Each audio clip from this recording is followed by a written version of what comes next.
with the compassion and support of family and friends. So actually, even though it was 2 people who went with me, there were 40 behind. They have a name for that. They call it multiplicadores, multipliers. We are multipliers. Every single person in the room who tells somebody else that there are options to violence, that actually people do seek out, and that we do have the possibilities of the third option, what I call the third option. Neither this nor that, but the third, unknown, but completely possible if we open up to the present. Yes.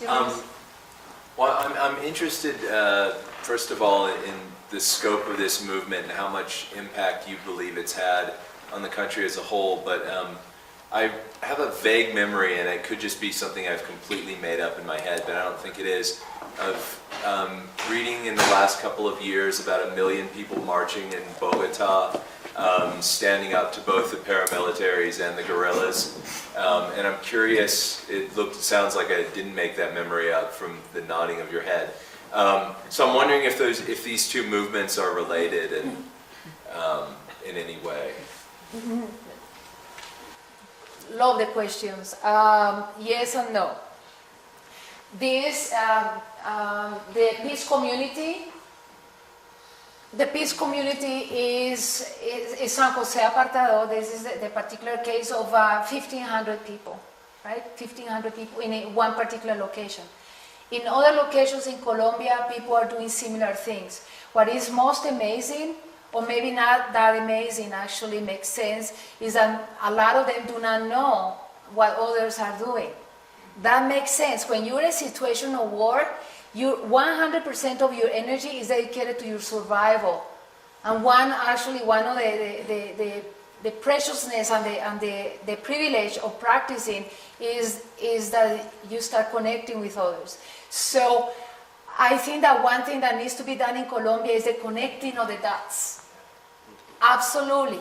Because I personally, and you saw that on the slides, I have visited indigenous people, the NASA. You saw the beautiful people who speak about walking, and how walking it makes no sense without words, and action without words mean nothing, and that without community is deadly. Oh, what a wonderful statement about what it means to be a community and acting. But they are a different group. So you have the NASA, you have the San Jose Apartado group, you have women's organizations, and what you heard about it exists, and you know how it started, and this gives you a different view of technology. Facebook.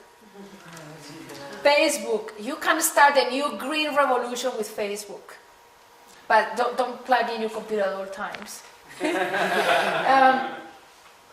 It started with somebody on Facebook saying, we have to do something to protest, and it was very specific, kidnapping. You may know that in Colombia is the #1 country in the world in terms of kidnapping, by far. So through Facebook, a march was organized, and 1 million people actually marched protesting kidnapping.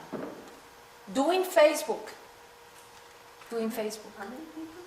1 million people. I was there during that march, and it was just like the most amazing thing I've ever seen. Like, Or failed. I mean, just everyone wore white, and a lot of my friends, we all bought extra shirts and everything, so even all the people in the streets who couldn't afford anything, people were giving everyone so they could all be a part of it. And it was just like, I can't even explain that movement, about how powerful it was for so many The people. exhilarating Yeah, feeling. it was so, like, I can cry. Like, Was the army or police on the scene for that? they were in areas, like I was in the plaza, you know, like the presidential plaza, or the government center place, and they were like positioned. There was like medical care when something happened, but yeah, I mean it was just very potent and strong, and it was amazing. How long was that? That was a year ago in February or March, a year ago, Yeah, yes. it was February. February. So kidnapping, you may know that kidnapping is basically done by the guerrillas. Paramilitaries do not do kidnapping. Paramilitaries don't hold prisoners. Should I describe what they do to people?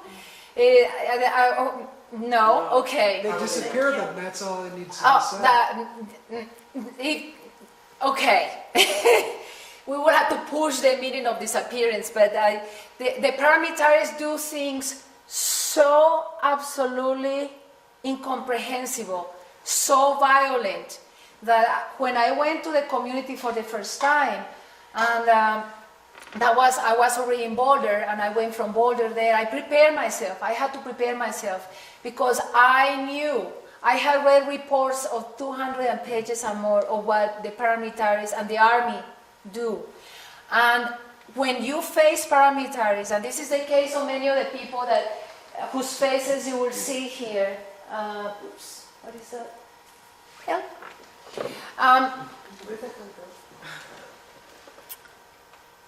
When you face a paramilitary, and that happens, well, I wanted the faces. Earlier. You actually plead to be killed. That's what happens. People, when they encounter the paramilitaries, they will consider themselves lucky if they are killed. And that was one of the people there told us the story, Amanda, the person in charge of the kitchen, of her husband. Her husband pretty much did something like that because he knew what would happen to him if he was taken prisoner. So he actually killed himself, made himself be killed by them, because that's considered lucky. That's the paramilitaries. It's beyond description. I will tell you later. So when I went to a community the first time, my physical experience was of constant pain on my wrists. I had pain on my wrist and my neck and my legs, and that I was feeling that pain because I could sense. Well, not only sense, I was told stories, and I knew the stories beforehand, and it was painful, physically painful for me, because I know what happens to people. So as I was going from one place to another in horse, you saw me on a horse at one point. When you go from one place to another, I know that that's where the paramilitaries will ambush people and where they will disappear. So it was very, very painful. And I told Nathan and Emily about that so they will know. That they were protected because they were U.S. citizens, but two, horrible things happened, and they knew about that. They went with all awareness of that. So that's the paramilitaries. But the guerrillas do something that's what gets the most attention, and that's kidnapping, which is definitely an atrocious crime, but will not compare, really, in my view, will not compare to what I know about the paramilitaries. So the march was actually protesting kidnapping. There are people who have been kidnapped for 8 years. They have been 8 years in the jungle prison, because usually they are kept in the jungle. And many consider kidnapping worse than death. Okay. Actually, worse than anything else is disappearance. Yes. You had a question, and Beth had a question. Remind me your name. Theo. Yeah. I don't think that I knew your name. Yeah. I was just, I was kind of thinking about some of what you started with around basic goodness, and I was reminded of another march where in Lebanon where they marched to get Syria out of the country, and just a prolonged civil war, back and forth with civil war, and I was thinking about this response to prolonged violence that after some time the sides aren't even clear what they are, and what it is, what you're seeing or have made of this sort of social response that spontaneously these groups have emerged throughout the country, and it sounds like this million-person march was another version of that took on a completely different form and a different purpose, and how you see this is related to basic goodness and some of your meditations on this. I probably will listen to a couple of other questions before I